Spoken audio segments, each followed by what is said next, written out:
O conto de fadas da Disney, que todos nós conhecemos, é só a ponta do iceberg.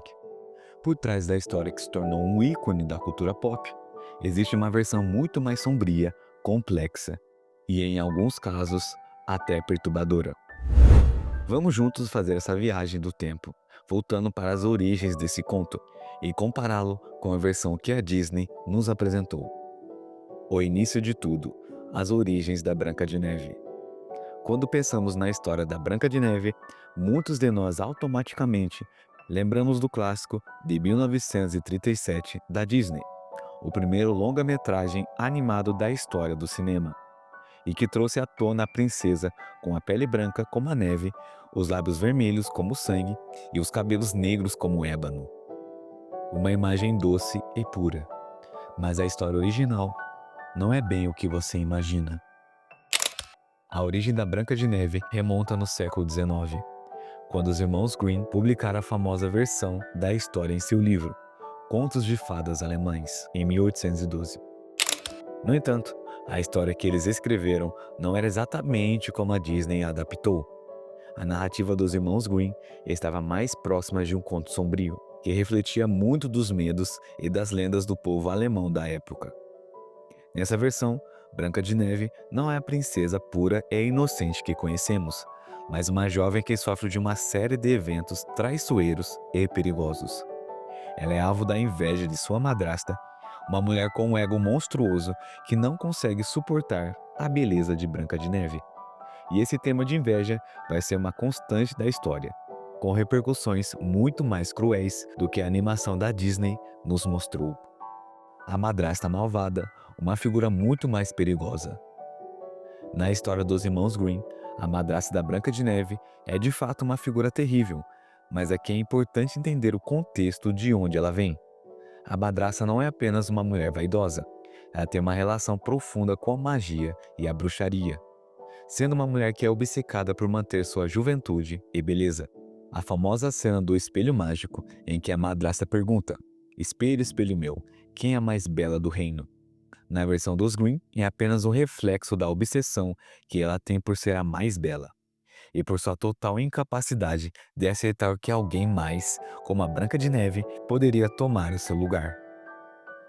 Isso a leva a fazer algo terrível: mandar matar Branca de Neve. Porém, na história original, a tentativa de assassinato não é tão simples como vemos no filme da Disney.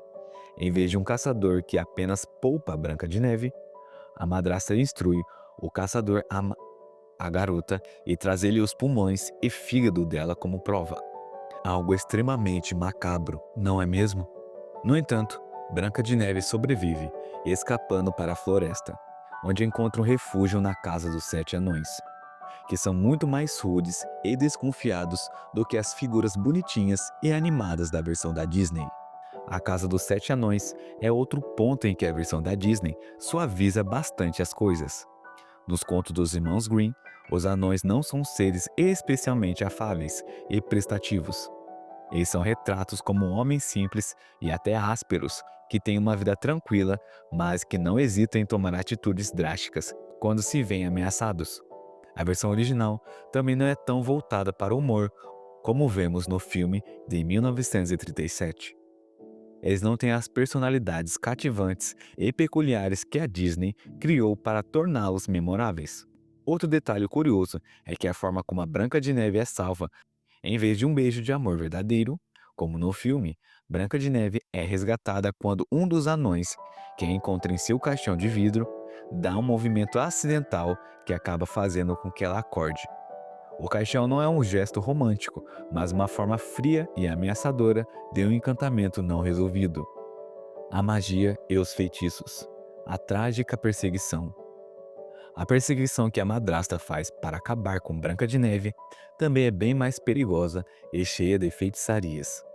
Ela tenta várias vezes matar Branca de Neve com truques engenhosos. Na versão dos Grimm, a madrasta usa uma fita apertada que sufoca a Branca de Neve, depois uma maçã envenenada que a faz cair em um sono profundo. A maçã, como sabemos, é uma das imagens mais icônicas da história, mas sua origem é muito mais cruel e simbólica. A maçã representa o veneno da inveja, o veneno da falsa perfeição, que impede Branca de Neve de viver livremente. Após ser envenenada pela maçã, Branca de Neve cai em um sono profundo, que é confundido com a morte. Os anões, não querendo enterrá-la por causa de sua beleza e por ainda terem esperança, a colocam em um caixão de vidro para que possam sempre vê-la. Esse ato, embora triste, é uma demonstração do amor e da esperança que os anões tinham de que um dia Branca de Neve pudesse despertar. A reviravolta, o encanto do sonho americano. Agora é hora de falarmos sobre como a Disney transformou essa história de uma tragédia sombria em um conto de fadas encantado. Quando Walt Disney adaptou a história dos irmãos Grimm em 1987, ele fez uma série de escolhas que visavam tornar o conto mais acessível, leve e otimista para o público infantil, mas também para refletir a visão de um final feliz, muito típica da Disney. A ideia de transformar a violência explícita em elementos mais suaves, como o carinho dos anões e o foco no romance do beijo do príncipe, foi um passo estratégico para manter a narrativa dentro dos padrões familiares da época.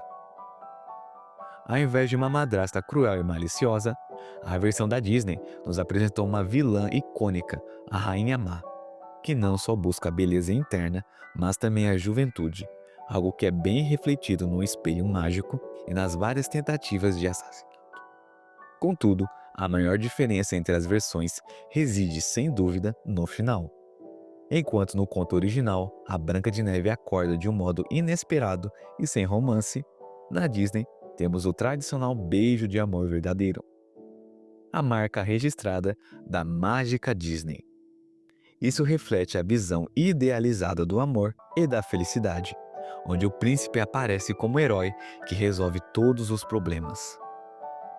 No fim das contas, o conto de Branca de Neve, em suas várias versões, continua sendo uma história atemporal que evolui com o tempo, seja as narrativas mais sombrias dos irmãos Grimm, ou seja os encantos mais suaves da Disney. Mas o mais interessante de tudo é perceber como ao longo dos anos a história de Branca de Neve se transformou, refletindo os medos e desejos de cada época. A luta contra a inveja, os dilemas de beleza e juventude e a ideia de um final feliz continua sendo temas que, embora disfarçados, estão presentes em nossa sociedade até hoje. Agora eu quero saber de você, o que você acha dessa diferença entre as versões? E se você gostou do vídeo, não se esqueça de curtir, comentar e compartilhar e se inscrever para mais conteúdo como este. Até a próxima!